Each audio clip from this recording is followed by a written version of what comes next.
Assalamualaikum warahmatullahi wabarakatuh. Anak-anak kelas 9 kita bertemu kembali dengan Pak Ridwan, guru bahasa Indonesia. Bagaimana anak-anak kabarnya? Sehat-sehat selalu? Ya, mari doakan semoga kalian dapat lindungan dari Allah Subhanahu wa taala dan kita bisa bertemu kembali tatap muka ya setelah Covid-19 ini berlalu dari muka bumi ini. Anak-anakku kelas 9 yang saya sayangi, pada kesempatan ini Pak Rid akan menyampaikan teks pidato persuasif. Sebelum kita berbicara tentang struktur teks pidato persuasif, kita terlebih dahulu harus memahami pengertian dari pidato. Apa sih pidato itu? Pidato itu adalah menyampaikan informasi dalam bentuk ide atau gagasan kepada khalayak ramai, sehingga khalayak ramai bisa memahami, bisa mengikuti apa yang disampaikan oleh pembicara. Itulah yang dikatakan sebagai pidato persuasif. Nah, dalam pidato persuasif ini ada struktur. Yang pertama adalah pembukaan, yang kedua adalah isi, yang ketiga adalah penutup. Pembukaan biasanya berisi ucapan salam. Kemudian ada yang menambah dengan mukodimah, terus ditambah lagi ada isim kata sapaan, yang terhormat dan seterusnya. Setelah itu ucapan puji syukur. Ya, ini ada di dalam pembukaan syukur dan ucapan terima kasih. Ini yang ada dalam pembukaan. Kemudian yang ada dalam isi. Ya, isi di sini adalah sesuatu yang disampaikan sesuai dengan topik atau tema yang mencakup secara keseluruhan, baik itu pengertian, macam-macam, kemudian manfaat, dampak, dan lain sebagainya. Dari isi ini kita sesuaikan dengan topik atau tema yang akan disampaikan. Biasanya sebelum penutup itu di situ di akhir dari isi itu ada berupa ajakan.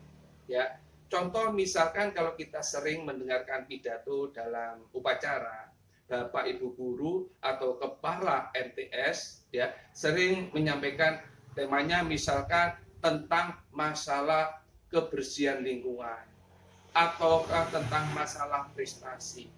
Nah, di akhir-akhir itu mesti ada berupa ajakan. Contoh misalkan kebersihan. Sering diungkapkan apa sih manfaat kebersihan, anak-anak harus melakukan kebersihan di sekolah. Nah, di akhir pidato itu ada ucapan mari kita semuanya melakukan kebersihan di lingkungan sekolah agar kita sehat. Nah, dalam kata ajakan itu biasanya ada kata mari, ayo. Nah, kemudian prestasi belajar dijelaskan tentang masalah bagaimana anak-anak bisa memperoleh prestasi belajar dan sebagainya, dipaparkan secara rinci. Nah, kemudian apa yang disampaikan itu bisa dipahami, kemudian di akhir mesti ada ajakan. Ajakan berupa ayo anak-anak semuanya, kita harus rajin belajar, jauhkan dari kemalasan. Mesti ada kata-kata itu.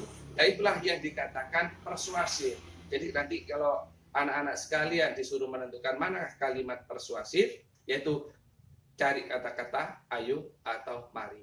Kemudian di penutup, nah penutup ini biasanya berupa simpulan dan diakhiri permohonan maaf dan ucapan terima kasih dan ditutup dengan ucapan salam penutup. Itu kita kalau dilihat dari struktur. Kemudian langkah-langkah dalam berpidato, ya ini yang sering kita lakukan. Kadang-kadang anak-anak kalau disuruh pidato itu banyak yang tidak mau. Padahal kalau kita mau berpidato ini banyak sekali manfaatnya ketika kalian nanti terjun di masyarakat.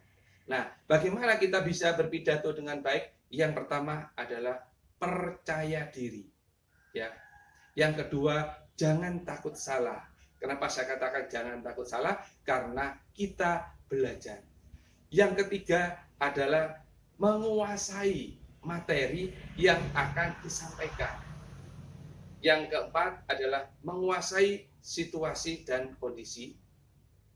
Yang terakhir, kalian harus mampu memahami isi dari sebuah teks.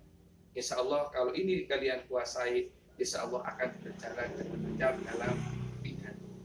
Mungkin ini dulu anak-anak tentang masalah pidato persuasif.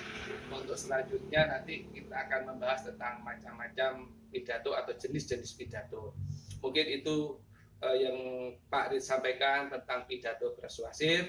Kurang lebihnya saya mohon maaf. Saya akhiri. Wabillahi taufiq wal hidayah. Assalamualaikum warahmatullahi wabarakatuh.